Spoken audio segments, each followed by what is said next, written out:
Today, we'll be talking about how to cite a source in a presentation or speech properly. So let's get into those details.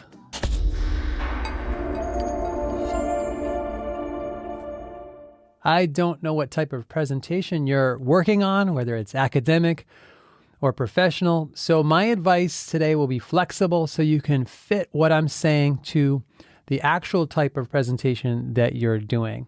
So we'll be doing an in-depth walkthrough with lots of details. We're really going to pick it apart, and we'll start with the basics, like what to include in your citation.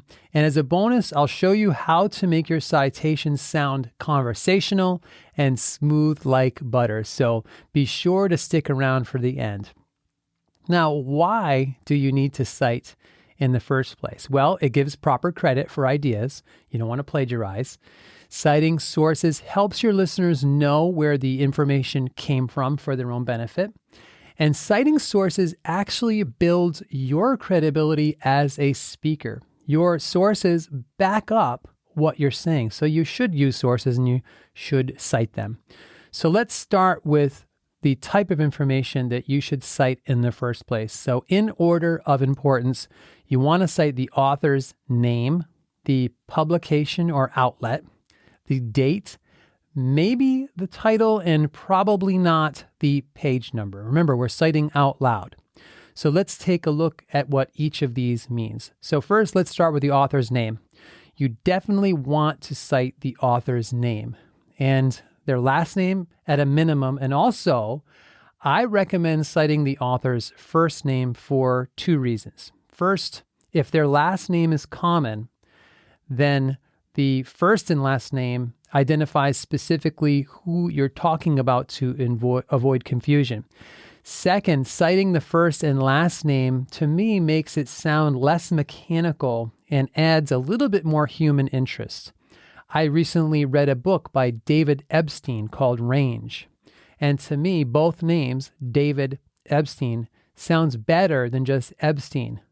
That's a common last name, and it could be dozens of authors unless I specify. Now, there could be a couple of exceptions to citing both names. So if the author is already well known to your listeners, then you don't need to mention the first and last name. Also, if multiple authors wrote a source, then that's a lot of people to mention. It's usually more efficient to just list their last names in a short list. For example, two authors that I cited recently in a video series on the types of powers, their last names are French and Raven. So I just cited them as French and Raven, and that was specific enough and added enough human interest. Next, let's talk about citing the publication. The publication is where something came out. So if it's a book, for instance, that means the title of the book Range by David Epstein. If it's published in a journal, then cite the name of the journal, and it would sound like this. In an article by Julian Miravel in the journal Communication Monographs, the author says, and then you would fill in with whatever the author said. An example of a newspaper publication would be the Boston Globe, magazine, Time Magazine, or if it's some kind of online outlet, then CNN.com. So that means so far that we have cited the author's name and the publication. So the question, should you mention the date? Well, in most cases, yes, especially if you're dealing with the type of information that changes over time, like data or other kinds of statistics, then you definitely want to mention the date. For example, according to the New York City Police Department's website, the crime rate in New York City used to be much higher than it is now. So if you are citing a source about crime in New York City, it's very important to mention the date because data on crime changes, and you want to make sure you're citing up-to-date information. Your audience, your listeners need to know that. California is another example. They've had numerous problems with droughts over the decades, especially at its peak in 2015. But not in the last couple of years. The severe drought ended in 2017. So you want to make sure, A, you're checking the dates when you're researching to make sure you're up to date, and then B, stating the date clearly if it's the kind of information that is time sensitive.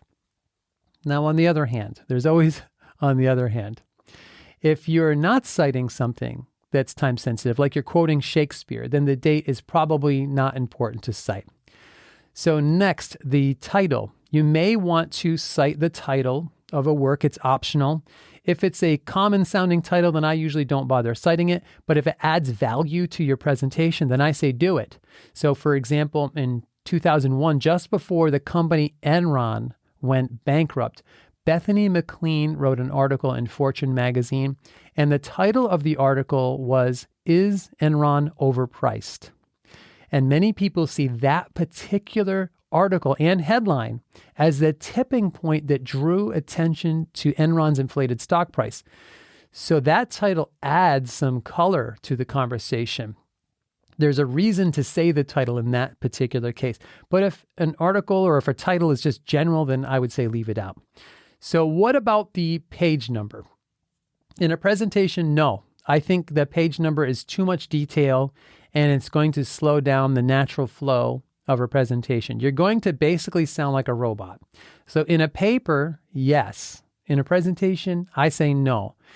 Now, if you really want to add a page number, you can put that on your slide. So let's say you're using a visual aid, you can just put it up there after that information. You don't have to say it out loud. Now, websites are a little tricky to cite, so let's talk about that. If your website already has all this information that we've mentioned, then you can cite it that way. But sometimes there may not be a name, there may not be a date listed. And in that case, you have to do your best to substitute for each of those. So if there's no author, cite the name of the organization that publishes the website. If there's no date listed, then cite the date. Maybe it shows when it was last updated. That could be a good substitute. So the rule of thumb is do your homework and cite the best information that you have. For example, I discussed earlier the lower crime rates in New York City. Well, the NYPD website does not list an author for that article. It lists a date, October 3rd, 2018, but no author. So in that case, I would just mention the source, which in this case was the New York City government's NYPD website. But should you state now the entire web address out loud? No, nobody wants to hear that. The web address for the NYPD has 101 characters, and just copy and paste it and put that on your PowerPoint. You don't want to read that whole thing out loud. And if you want to say it out loud, just give the shortened version of the website or explain whose website it is, just like I did the website for the NYPD. So this brings us to the question about a reference page or a works cited page for a presentation. Should you provide a full reference? Yes, but not during the middle of the presentation. You want to put that at the end of the presentation, maybe on one of the last slides, just like you would do that on a paper. And I see two options to do this. First of all, you can do it right on the slide when you're talking about a specific reference. You can put it in a smaller font at the bottom of the slide, or you can put it at the end of the presentation when you have all your sources listed in that full thing. So sometimes in a professional setting, you might just have a couple of references, place those on the slides as you go. But if there's lots of sources, like in an academic presentation, create a whole reference page that you put toward the end. So to clarify, by the way, a citation is where you say the name, date, and publication for a piece of information or a quotation out loud as you go. But the reference is the full written out version that you would normally see, let's say, at the end of a paper. So let's take all of these details and sum this part up before I show you how to make it sound really smooth like butter. Yes, you want to cite the author's last name, and in most cases, their first name too. Yes, mention the date in most cases. Yes, cite the publication. That's like if it's a book, a journal, some kind of news outlet. Possibly the title, but only if it helps, and don't cite the page number. That's too much detail to cite out loud. Now, let's briefly talk about how to make it actually sound good when you're saying it. And here is the whole secret. Tell it like a mini story.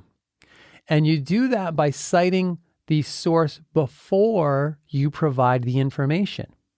Mention the source at the beginning of the sentence.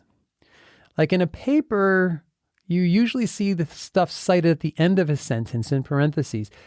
But if you do that in a presentation, it makes it sound like you accidentally skipped it and then went back. So the citation sounds like an afterthought.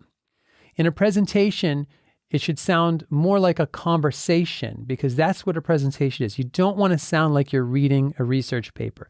So in a presentation, say it like it's a story. Quote, I was recently reading about crime rates in New York City, and I came across a 2018 article on the state's government's NYPD website.